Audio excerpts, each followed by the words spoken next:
I arrived at the strange gated community at midnight on a Wednesday. It was the beginning of a summer thunderstorm, and lightning was scratching silver into the sky. My clothes were soaked through, but I wasn't cold. The air was warm, and I'd just walked across 5 suburbs. I don't walk slowly at the best of times, but that night I was hurrying and looking over my shoulder as I went. I saw stars flecking the clouds, but I wasn't sure if they were real or in my head. The guard at the gate was awake and had her feet up, her uniform pulled taut, reading a battered copy of Vagina by Naomi Wolf. "Oh," I said, and she lowered her book. There was a laugh in her smile. "Oh?" Just then, there was a cloudburst above us, and she yanked me into her guard hut. The inside walls were painted yellow by the naked light bulb above, and the small space was scented with her half-drunk mug of steaming red tea. There wasn't really enough room for the 3 of us, the guard, myself and my backpack, but we squeezed in, waiting for the worst of the downpour to subside. My face was right next to hers, and I felt bad for crowding her personal space, so I tried to make myself smaller. I tried not to sweat, not to breathe on her, especially because I knew my mouth and my shoes were splashed with fresh vomit. It was only 4 or 5 minutes of the storm-rich intimacy, but they stretched and held us close. Finally, the thundering water on the roof lifted into a gentle pattering.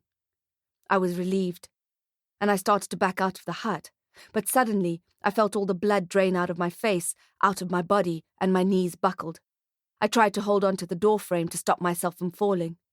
The guard caught me in her strong arms before my head hit the floor, and I sagged into the blue cotton of her collared shirt. There was the sound of static as she spoke into her walkie-talkie. Her glinting golden name badge was the last thing I saw that night. When I woke up, it was like magic. The cross weather had disappeared, and I was dry and comfortable in a white robe, in a white bed, in a room I'd never seen before. Sunlight dappled the bedspread, and the sky outside was the color of new beginnings. "Oh, look," said a woman, and I turned my head towards her voice. "Our new arrival has woken up." I sat up, still sleepy, and immediately feeling self-conscious. The sudden movement made the bile rise in my throat. "Slowly, dear, slowly," said the smart, silver-haired woman. "You've had a rough time, we see." My hand flew up to my face, where my eye was still bruised. I pushed on the skin, and it was tender. "Don't worry about anything. Rest. We'll talk a little later." I lowered my hand and swallowed the nausea. "Rashina," she said. How did she know my name? "I want you to know that you're very welcome here." I slept for hours and hours, not realizing how exhausted I was. When I finally felt rested enough to get out of bed, the sun was already leaning into the afternoon and tinted the color of syrup. There was a slight chill in the air. I padded around the clean, sparsely furnished dormitory, hoping to find my backpack, but the floor was bare. I opened a cupboard and started when I heard someone speak from behind me. "Looking for something?"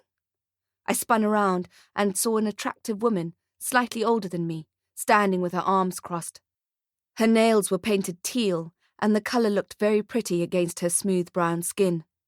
She wore no makeup and was dressed in a white tunic. "My clothes," I said. "My things." "Your clothes are in the laundry," she said. "You can wear one of my tunics if you like." She watched me as I shook off the soft robe and pulled the borrowed tunic over my head, then applied a name badge to my chest. Rashina. "I'm Lindy," she said. "Shall we have a cup of tea?" I nodded. "Yes, please." "We're going to be roommates," she said as I followed her, "so we may as well be friends." The tea was hot and sweet and reassuring. I had to stop myself from asking for another cup. They had already been so kind, and I didn't want to take advantage. There were other women in white tunics milling about, helping themselves to drinks and chatting. When a petite woman with bobbed black hair arrived, Lindy called her over. "Maeve," she said, "say hello to our new roommate." Maeve looked nervous. Her eyes blinked quickly under her dark, blunt-cut fringe. Her skin was as pale as bleached linen. Hello, she said, and walked away. She's a bit of a strange one, whispered Lindy, but she's harmless. I smiled, not quite sure what to say. And you're a quiet one, Lindy says. I had so many questions, but I didn't know where to start. I had only heard rumours of this place, had never read anything, never seen a photograph. A part of me thought I'd be wasting my time looking for the address I was given, scrawled in a hurry, blue ink bleeding onto the cheap paper serviette. So, what are you in for? Lindy asked, and I blushed. You make it sound like a prison, I said. Lindy shrugged. It's not very different if you think about it. Of course it is, I said. You can leave at any time. Lindy had an intense expression on her face, as if she was trying to figure me out. Well, she said, that's not true, is it, strictly speaking? I looked at her, then into my empty cup. I wasn't going to agree with her, but she did have a point. Welcome to Westhaven, said the woman with the cropped silver hair, the one who I saw when I was first waking up that morning. I do hope you are happy here. I wanted to thank her for her hospitality, for the tea and the warm dry bed, and for doing my laundry. Has Lindy shown you around? She wanted to know. Yes, matriarch. The matriarch looked at me. Yes, I said. She's been very kind. The woman smiled. She had a handsome face, and I felt safe when I was looking at her. We've worked very hard to build up what we have here, she said. We now shelter over 30 women. It's wonderful, I said, what you've done. I hope I can contribute. Good, she said. Thank you, matriarch. The word tasted strange in my mouth. On the way out of her office, I saw a woman playing with a baby with a pink ribbon in her hair. The child was gurgling and laughing, and I felt a huge surge of relief. They allow babies here? Lindy laughed. Of course they do. Maeve was unsettled that I had joined them in their dormitory. She didn't say so, but she kept unpacking and then repacking her tunics. When I looked at Lindy, who was lying on her bed reading a book, she just rolled her eyes. When the bell rang for lights out, she locked Maeve's cupboard and put the key on a high shelf. Time to go to sleep, Maeve, she said, and guided the woman to bed. I lay awake for hours, watching the moon, which was full and bright. It was a strange place to be, but at least I was safe, and the baby was safe. Where are my things? I asked Lindy the next morning. Everything you need is in your cupboard, she said. I opened the doors and saw 3 white tunics hanging neatly on polished wooden hangers and a shelf of clean white underwear. There was also a tray of toiletries: toothbrush, toothpaste, soap, shampoo, nail clippers, moisturizer, body lotion, tampons, all in nondescript white packaging. I mean, my other things. Your clothes? Probably still in the laundry. My ID card, I said. My phone and my wallet. Oh, they would have locked that away for you, somewhere in safe keeping. You don't need it while you're here. That made me feel uncomfortable. Come on, she said, grabbing my arm. Don't want to miss breakfast? You're pregnant, said Maeve, pointing at my small pouch of a stomach. I didn't realize I was showing. What? Lindy made googly eyes at me over the canteen table. Really? Yes, I said softly, putting down my fork. Cool, I'm going to be an auntie, she joked and took a bite of her waffle. Lindy and Maeve were the first people who knew, apart from David, obviously. Do you think it's better in here? I asked Lindy. What? You know, a world without men. Is it better? She frowned and shook her head at me. Of course it's better. You don't miss them? I don't miss being raped, she said, and Maeve started singing loudly to herself. I worked in the laundry for a few months, then moved to the library where Lindy worked so that I wouldn't have to stand all day on my swollen feet. I loved working at the library. Lindy was always reading, and she introduced me to some brilliant female authors. Men weren't allowed in the library either. There were no male authors on the shelves. What about books by good men? I asked Lindy, and she snorted. She ignored the question, so I left it alone. There were more than enough books to read. Maeve's behavior seemed to get more and more erratic the further along my pregnancy progressed. She would stare at my stomach while we showered in the communal block, and I felt self-conscious about my expanding breasts. She would gaze unabashedly at my changing body, and sometimes she'd blurt out strange, inappropriate things like, "Getting really big now," and "It's going to hurt, you know." I always felt like a deer caught in headlights around her. I never knew what to say. Lindy was good with her, knew how to diffuse the tension between us. Maeve trusted her. Maeve liked to crochet and knit, so Lindy encouraged her to knit some clothes for my baby. She thought it might channel Maeve's fixation in a more positive way. One day, we were sitting in the recreation room on our tea break, and Maeve was rocking in her rocking chair.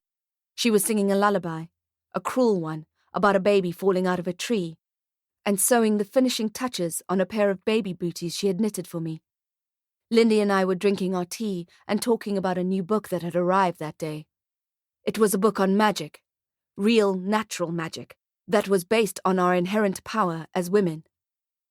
"Men are afraid of our power," Lindy said. "That's why they're always trying to dilute it. That's why they rape and murder women. It's the only way they can assert their strength, because they know we're stronger where it counts." I looked at her. "In our minds," she said, pointing 2 fingers to her temple like a gun. "And in our hearts." Maeve started singing louder. She'd moved on to a more cheerful lullaby, but the volume was disconcerting.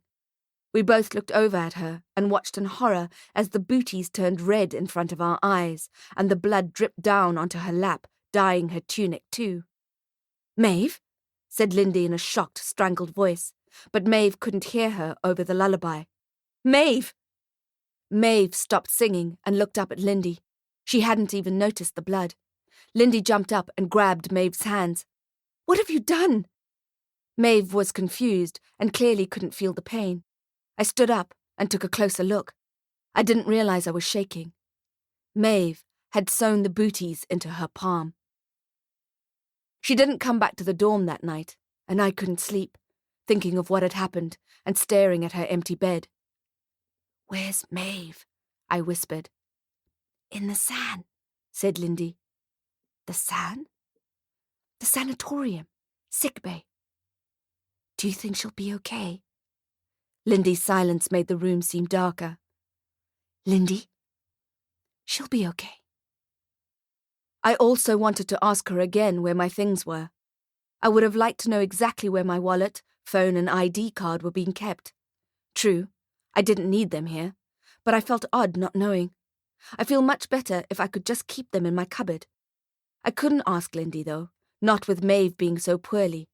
I would ask when Maeve came back. 3 days later, a strange woman arrived in our dorm, 40-something and dressed in a t-shirt and jeans.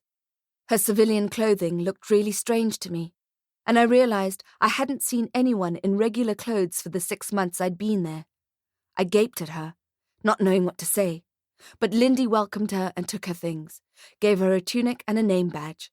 It said, Eleanor. "I don't know where my handbag is," said Eleanor, touching her denim thighs as though she expected her bag to be there. "Don't worry about your bag," Lindy said. "We have everything you need here." The woman looked exhausted and relieved. I cleared my throat. "Shall we go get a cup of tea?" Eleanor looked very grateful. "I'd love a strong coffee." We left our dorm and followed Lindy down the squeaky corridor.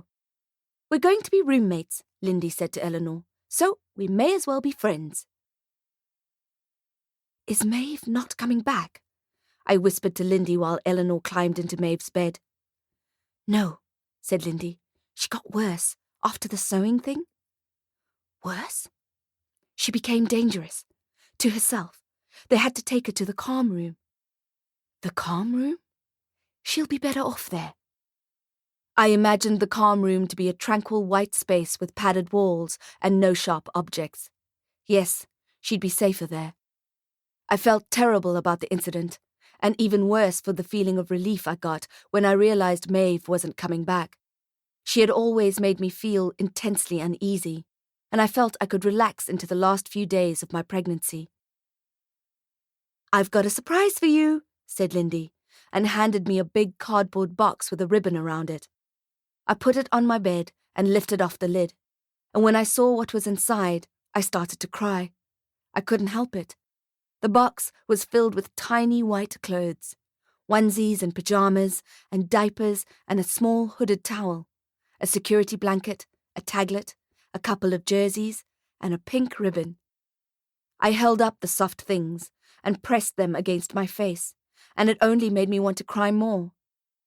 I suddenly realized how much I missed my family and David, and wished that these things had been from him, wished I could be home with him, talking about our baby. But that's all it was, a dream, because as much as I loved him, David was not a good man.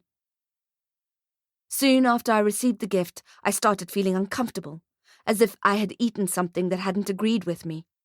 My back started to hurt, really hurt, and when I told Lindy, she said I was probably beginning my labor. I was very scared all of a sudden. I had 9 months to get used to the idea of giving birth, but as the pain started to escalate, all my meditation and visualization flew out the window. The contractions started a few hours later, and I walked around the compound to ease them. Lindy told me that one of the residents had baked a cake while she was in labor, to pass the time and to keep her mind off the pain, but I've never been good in the kitchen. I kept walking, and when the contractions found me, I breathed and groaned and rolled myself over a big purple Pilates ball that I stole from the gym. "You're doing well," said Lindy. "You're doing really well." "I'm scared," I said. "Of course you're scared. You're young, and you're about to have your first baby. But we're all here for you. We'll take care of you and your child." Something about the way she said child made me look at her. For all the encouraging words, she seemed cold to me. I thought I was imagining it, though, because I was in so much pain and I couldn't see or think straight. It came in waves, huge, hot, all-encompassing waves that threatened to sweep me off my feet. Eleanor brought me a cup of tea, but I had the idea that if I sipped it, I would throw up. I wanted to lie down, but Lindy made me sit on my haunches to use gravity to help with the birth. "Your body was made for this," she said. "Your body knows what to do." I didn't feel like I knew what to do. I felt weak and powerless. I was hot and cold and dizzy and sweating. "Okay," said Lindy. "I think it's time to go to the sand." "I don't want to," I said, thinking of Maeve's terrible hand and the shock of blood on her tunic. "It's the best place to be," said Lindy, and led me down the corridor and towards the east wing. There were lots of women lying in beds in the sanatorium. "What are they all doing here?" I asked. Lindy didn't answer. She just shook her head. She stretched a plastic sheet over the bed in the middle of the small operating theatre and helped me up. The pain was getting overbearing, pushing me into a new kind of consciousness, a new state of being where nothing on earth mattered except my body and the baby that was forging its way out. All of a sudden, it felt impossible. My life, my situation, living here with all these women, and getting the baby out safely. I felt like it was going to kill me. The matriarch arrived. She was wearing white scrubs and surgical gloves. "Lindy tells me it's almost time." I looked at her, panting, sick, wishing it was over. Something about her presence in the room made me feel more afraid, not less. I tried to think about the woman I had seen playing with her baby, and how happy they had looked, and tried to imagine myself doing the same, but the pain kept on forcing me back to reality. Lindy was also in scrubs now, and holding my hand. "I'm going to check your cervix," she said, and inserted her fingers. I gasped. This is not how I imagined the birth would be.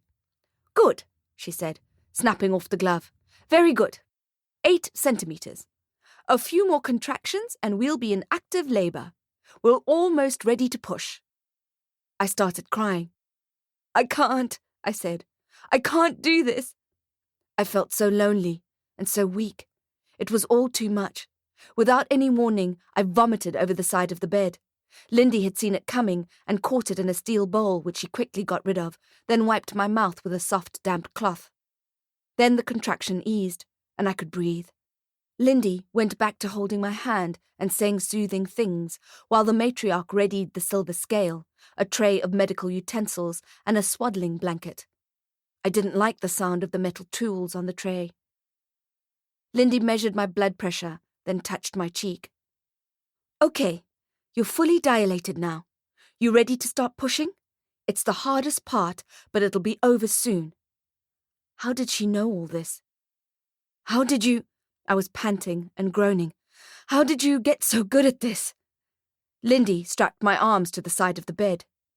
"Oh, she's had lots of practice," said the matriarch. "She helped Maeve through her birth, too." I felt like someone had thrown a bucket of iced water over me. "What? Maeve? Maeve had a baby?"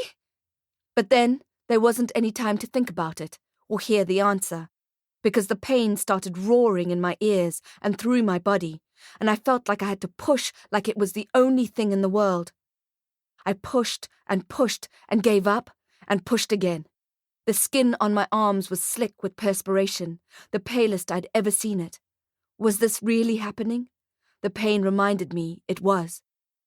Another thundering of agony through my body, and I screamed. I remembered the night I arrived here, in the storm, and the God that was so kind. I had nothing and nowhere to go, and the shelter had saved me. "Push!" said Lindy, and I pushed with everything I had. I yelled and bore down, and I felt the ring of fire as the baby's head emerged. "Good," said the matriarch. "The baby's head is out." She gripped it firmly and helped to ease out the rest of the body. I felt a huge rush of relief when I saw him, marbled with waxy vernix and smeared with red. He gave a hearty yell, and my heart was immediately fused with his. The books had prepared me not to feel an immediate connection, but I did. The books said especially if the pregnancy was not planned, or if the mother feels unsupported, the bond may take longer to establish itself. But my connection with the little being was so palpable. I felt like we were two parts of the same body. I needed to hold him, to put him on my chest. I had waited so long for this. "Can I hold him?" The matriarch clipped and cut the umbilical cord and took him over to the baby station. Her mouth was covered by her surgical mask, but I could see by her eyes she was concerned. She picked up a syringe with a needle attached. "What's wrong?" I asked. "What's wrong with him?" He looked perfect when she had first lifted him up. I counted his fingers and toes, and his face looked normal, squashed and red and yelling, and beautifully normal. But now he is quiet. "Give him to me!" I shouted.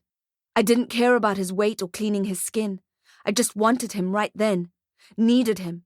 But the matriarch shook her head and left the room with him swaddled in her arms. I looked up at Lindy. "Where is she taking him? I want to hold him." Lindy's mouth was turned down. "I'm sorry, Rush," she said. "I'm really sorry." "No!" I screamed. My body was broken in half, and now my heart was cracking too. My shouting and crying echoed in the white room. I fought to get up, but I was strapped to the table. I tried to kick, to bite, to force my way off the bed and to run to get my baby. "Don't worry," she said, putting a cool palm on my fevered forehead. "You won't remember any of this in the morning."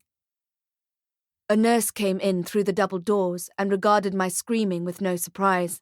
She looked at Lindy. "The calm room?" Lindy nodded, and I felt a sting in my arm where she had injected me with a clear liquid. I started to feel woozy, and my vision blurred. "Yes," she said. "I think that would be best." My head and eyelids felt very heavy. My limbs splayed out on the bed, as if I was melting from the inside. I was flattened by a dark grey fog. The nurse cleaned me up and wheeled me out of the operating room. I had one last thought before I lost consciousness. Maybe, if it had been a girl, things would have turned out differently. The end.